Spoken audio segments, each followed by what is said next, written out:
നമ്മൾ തൃശ്ശൂരിൽ നിന്ന് മണ്ണുത്തിലേക്ക് പോണ വഴിയിൽ കണ്ടൊരു കാഴ്ചയാണ് കേട്ടോ. ആൾക്കാർ കൂടി നിന്നിട്ട് 2-3 കിലോനൊക്കെ വാങ്ങിച്ചു കൊണ്ടുപോകുന്നുണ്ട്. അപ്പോൾ നമ്മളിത് എന്താണെന്ന് അറിയാൻ വേണ്ടിയിട്ടൊന്ന് നിർത്തിയതാണ്. എന്നിട്ട് നോക്കിയപ്പോഴാണ് ഞാവൽപ്പഴമാണ് 250 രൂപയ്ക്കാണ് കൊടുത്തിരുന്നത്.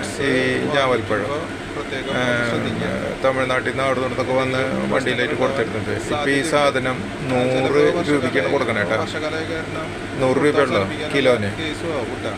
അപ്പോൾ എന്താ പ്രശ്നം എന്ന് ചോദിച്ചു കഴിഞ്ഞപ്പോൾ ഒരാൾ പറഞ്ഞു നിപ്പ വന്നിട്ടുണ്ട്. അപ്പോൾ വവ്വാലുകൾ ഏറ്റവും കൂടുതൽ വന്നിരിക്കുന്നത് ഞാവൽപ്പഴത്തുമ്പിലും ഞാവൽമലയ്ക്ക് യാത്ര. അപ്പോൾ നിപ്പയുടെ പ്രശ്നം ചിലപ്പോൾ ഇതിനെ എഫക്റ്റ് ചെയ്തിട്ടുണ്ടാവും. അതുകൊണ്ടാവും പെട്ടെന്ന് തന്നെ ഇത് കൊടുത്ത് അവസാനിപ്പിക്കണത്. അപ്പോൾ നമുക്കിത് എന്താ സംഭവം എന്ന് അറിഞ്ഞില്ല. അപ്പോൾ അവർ പറഞ്ഞു കാലിയാക്കാൻ വേണ്ടിയിട്ട് ചെയ്യണതാന്ന് പറഞ്ഞു. അപ്പോൾ ഓരോരുത്തർ 3 കിലോ 4 കിലോ 5 കിലോ എന്നൊക്കെ മേടിക്കുന്ന ആൾക്കാരുണ്ട്.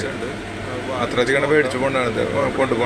250 രൂപയായിരുന്നു, പെട്ടെന്ന് 100 രൂപയായി. അപ്പോൾ ഇങ്ങനെ ഫ്രൂട്ട്സൊക്കെ മേടിക്കുമ്പോൾ ഒന്ന് ശ്രദ്ധിച്ച് ഉപ്പുവെള്ളത്തിലൊക്കെ ഇട്ട് നന്നായി കഴുകി വൃത്തിയാക്കിയിട്ട് യൂസ് ചെയ്യുക.